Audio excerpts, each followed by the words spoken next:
Good morning class. रिदीप्शन चौधरी महाविद्यालय से मैं आज आपके सामने बीए थर्ड सेमेस्टर में हमारा जो टॉपिक है वो आज है अभिवृत्ति यानी कि एटीट्यूड। ठीक है, तो एटीट्यूड जैसा कि हम आपको बता चुके हैं कि जैसे अगर कोई जीन से जोड़ता है एटीट्यूड को तो गलत है।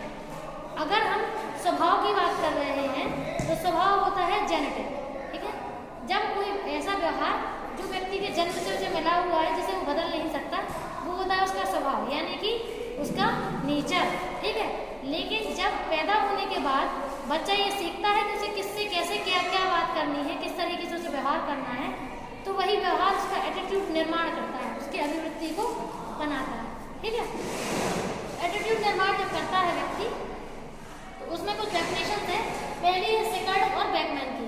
ठीक है, तो सिकर्ड और बैकमैन का मानना है कि जो हमारे आसपास का जो परिवेश है यानी कि जो वातावरण हमारे आसपास होता है उसमें हम जिस तरीके से अपनी प्रवृत्ति को दूसरे के सामने प्रदर्शित करते हैं यानी कि अपने व्यवहार को दूसरे के सामने प्रदर्शित करते हैं वो हमारा क्या कहलाता है, वो हमारा एटीट्यूड कहलाता है यानी कि सामने वाले के प्रति हम कैसे व्यवहार कर रहे हैं। ठीक है, नेक्स्ट है क्रेच और क्रेचफील्ड 1962 के अनुसार। ठीक है, इनका भी कहना है कि जब हर प्रत्येक व्यक्ति विशेष के प्रति व्यक्तियों का जैसा व्यवहार होता है वो यह बताता है कि सामने वाला व्यक्ति का एटीट्यूड क्या है या उसकी अभिवृत्ति कैसी है। ठीक है, तो यहाँ पर डेफिनेशन के बाद हम लोग देखेंगे कुछ विशेषताएं। अगर हम बात करें कि नेचर क्या होता है, क्या नेचर और क्या विशेषताएं एटीट्यूड में पाई जाती हैं, तो एटीट्यूड कभी भी जन्मजात नहीं होता है, वो अर्जित होता है। हमेशा एटीट्यूड लोग सीखते हैं, सिखाया जाता है, कभी भी आनुवांशिकता के तौर पर उनको एटीट्यूड नहीं मिलता है। ठीक है, तो इसीलिए अर्जित व्यवहार कहेंगे उसको, क्योंकि जैसे मान के चलिए अगर आप हमारे साथ अच्छा व्यवहार करते हैं तो हम आपके प्रति अच्छा व्यवहार करेंगे, ये क्या है हमारा एटीट्यूड। ठीक है, वो हमारा क्या है अभिवृत्ति। अगर हम जैसे हैं वो अलग बात है, लेकिन आप जैसा हमारे साथ व्यवहार करेंगे हमारा एटीट्यूड आपके लिए वैसा ही रहेगा, उसे अभिवृत्ति कहेंगे, इसीलिए उसे अर्जित कहते हैं, जन्मजात नहीं। नेक्स्ट है अर्जित और स्थायी। अब अगर ऐसे मान के चलिए अगर कुछ लोगों की अभिवृत्ति डिट्टो वैसे की बनी हुई है और लोग वैसे ही व्यवहार कर रहे हैं उसके प्रति हमेशा, मतलब फिक्स कर लिया है कि उनको वैसे ही व्यवहार करना है, तो इसका मतलब क्या हुआ, इसका मतलब ये है कि वो व्यवहार बिल्कुल फिक्स और स्थायी हो जाता है। ठीक है, नेक्स्ट है व्यक्ति विशेष से संबंधित। तो जो भी एक तरीके से जो व्यवहार होता है, जो अभिवृत्ति होती है वो किसी हर व्यक्ति के प्रति अलग होती है। अगर हमें कोई व्यक्ति पसंद है तो हमारी अभिवृत्ति उसके प्रति पॉजिटिव होती है, और अगर कोई हमें नहीं पसंद है तो उसके प्रति हमारी मतलब एक तरीके से नेगेटिव एटीट्यूड हम डेवलप कर लेते हैं, बना लेते हैं अपना।